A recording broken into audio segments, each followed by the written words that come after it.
সাদা কাপড় পরায়া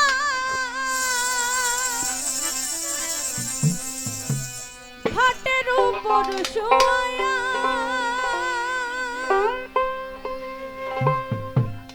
মাইরে তোমরা কই যাইতেছো লয়া রে গ্রামবাসী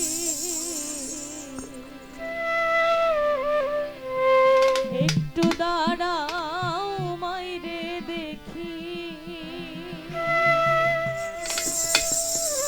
যখন দেহ থেকে মায়ের প্রাণ পাখিটা বের হয়ে যায় তখন মনে হয় যে মা, এ মাকে অনেক অবহেলা করেছি, কিন্তু এই মাকে তো আর দেখতে পাবো না, তাই আর একটু সময় মাকে দেখি, একটু পর তো চিরদিনের মতো বিদায় দিয়ে দিতে হবে। সাদা কাপড় পরায়া খাটের উপর শুয়াইয়া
গানের অপর নাম জ্ঞান।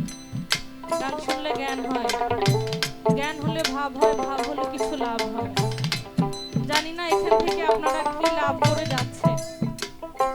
এই যে যারা আমার যুবক ভাইরা আছেন, কেউ আমার হয়তো ছোট আছেন, সমবয়সী আছেন, কেউ আমার চেয়ে বড় আছেন, এখানে এত আনন্দ, এত আমোদ, একবার মনেও আসছে না যে আমার মা আমার জন্য কি জেগে আছে, আমার মাকে আমার জন্য না খেয়ে বসে আছে। সত্যি কথা, কয়জনের মনে পড়ছে এখন মায়ের কথা? আসলে মনে পড়ছে না। মা যখন থাকবে না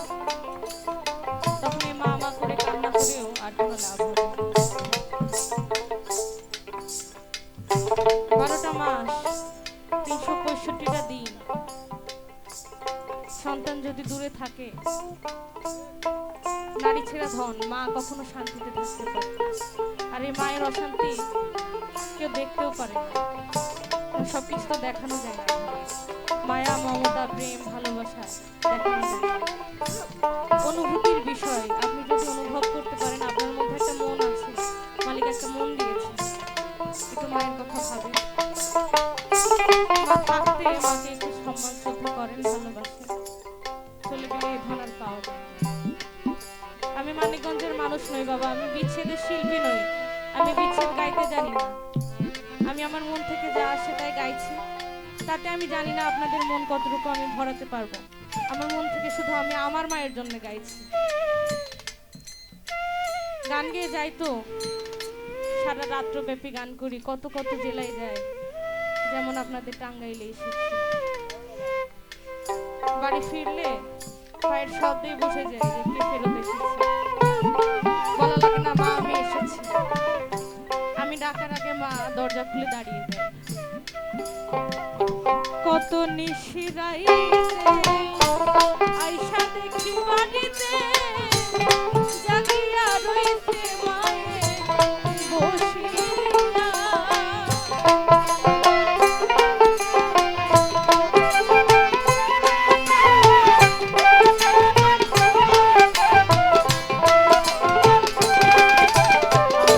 কত নিশিরাইতে আইসা দেখি বাড়িতে জাগিয়া রইছে মায়ে বসিয়া। মাঘ মাইশা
তোমরা একটু দাঁড়াও।